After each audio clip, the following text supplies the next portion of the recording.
আমরা সবাই মনে করি সূরা ইউসুফ মানে হচ্ছে ইউসুফ জুলাইখার প্রেম কাহিনী, আমরা এটাই মনে করি। সূরা ইউসুফকে আল্লাহ পাক সবচেয়ে শ্রেষ্ঠ উপন্যাস বলেছেন, আহসানুল কাসাস।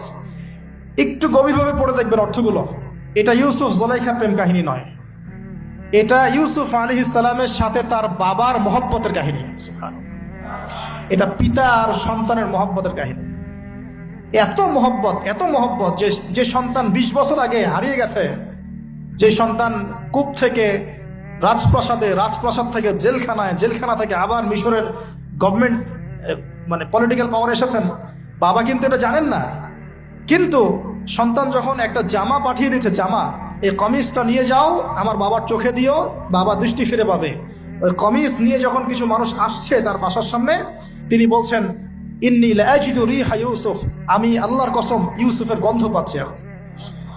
এটা মারা বুঝতে পারবেন সন্তানের গন্ধ পাওয়া যায়, বাবারা বুঝবো সন্তান, মায়েদের আমাদের ছেলে মেয়েদের গন্ধ আমরা বুঝি, এটা আমার ছেলের গন্ধ, এটা মেয়ের গন্ধ। ইউসুফ আলাইহিস সালামের কামিজ আসছে 1200 মাইল দূর থেকে, আরো বেশি বা কম হবে, আর এখানে তার বাবা গন্ধ পাচ্ছেন। মহব্বত, এই কথাটা, এই আয়াতটা আসলেই চোখ দিয়ে পানি বের হয়ে যাবে। ইন্নী লাআজিদু রিহা ইউসুফ, আমি ইউসুফের গন্ধ পাচ্ছি। আর মানুষ বলছে আপনি পাগল হয়ে গেছেন, কতদিন আগে ইউসুফ চলে গেল, আপনি ইউসুফের কথা বলতে বলতে বলতে বলতে চোখ অন্ধ করে ফেললেন কাঁদতে কাঁদতে, এখন বলছেন ইউসুফের গন্ধ পাচ্ছেন। সুবহানাল্লাহ। তো সূরা ইউসুফ পিতা আর সন্তানের প্রেম কাহিনী, মহব্বতের কাহিনী, ট্র্যাজেডি লাইফের। ভাইদের ষড়যন্ত্রে চলে গেলেন কূপে, কূপ থেকে রাজপ্রাসাদে, রাজপ্রাসাদ থেকে জেলখানায়। জেনার আহ্বান করছে তাকে, তিনি বলছেন মাআযাল্লাহ, আমি আল্লাহর কাছে আশ্রয় প্রার্থনা করছি। এখানে আমরা সূরা ইউসুফ পড়তে গিয়ে ইউসুফ আলাইহিস সালামের বাহ্যিক সৌন্দর্য নিয়ে কথা বলি, তার চরিত্র, তার বাহ্যিক সৌন্দর্য অনেক বেশি সুন্দর। সূরা ইউসুফ আলাইহিস সালামের এই যে জেনা থেকে মুক্ত থাকার শিক্ষা, এটা যদি আমাদের যুব সমাজ নিতে পারে, ইনশাআল্লাহ অর্ধেক কাজ হয়ে যাবে ইনশাআল্লাহ। কত পার্সেন্ট যুবক আছে বলেন দেখি, একটু অনেস্টলি বলেন। ইউসুফ আলাইহিস সালামের মতো এরকম তাকওয়া, পরহেজগারিতা, জেনা মুক্ত জীবন যেমন করতে পারে। আমরা তো আরো ইচ্ছা করে প্রেম করি, অ্যাফেয়ার করি, রেপ করি, এই করি সেই করি। আর তাকে অফার করা হচ্ছে সম্ভ্রান্ত পরিবারের একজন রাজার স্ত্রী। ক্বালাত হাইতা লাক ক্বালা মাআযাল্লাহ। তাহলে এই মহামানব জীবন থেকে শিক্ষা আছে। আরেকটা বিষয় আছে রুইয়াল হক, এখানে সত্য স্বপ্নের কথা আছে। তাই যারা বেশি পরহেজগার হবেন আপনারা কিন্তু সত্য স্বপ্ন দেখবেন এবং স্বপ্নের সত্যতা ডিনাই করবেন না। শেষ জামানায় মুমিনের স্বপ্ন বেশি বেশি সত্য হবে।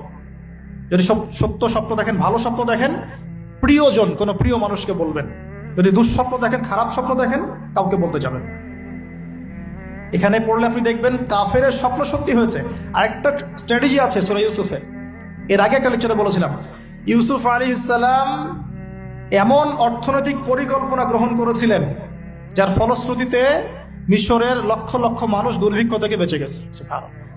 তাহলে এখনকার আমাদের পারিবারিক ক্ষেত্রেই হোক, সোশ্যাল বা ওয়ার্ল্ড অ্যাফেয়ার্সই হোক, ওই ইকোনমিক পলিসি যদি লঞ্চ করা যায়, ইনশাআল্লাহ তাআলা দেখবেন জনগণ না খেয়ে মরবে না। আর এই কথাটা আমি সবাইকে বোঝাতে পারি, বাংলাদেশের মানুষকে বোঝাতে পারি না। কারণ ইউসুফ আলাইহিস সালাম এখানে 7 বছর মেয়াদি একটা পরিকল্পনা নিয়েছেন। অপচয় করো না, যতটুকুতে কাজ হয়ে যায় এতটুকু ব্যবহার করো, বাকিটা সেভ করো। দুর্ভিক্ষ সামনে আসছে, তখন ইনশাল্লাহ বেঁচে যাবে তোমরা। কে শোনাবে কার কথা? গিয়ে দেখেন এক একটা প্রকল্পের কি অবস্থা।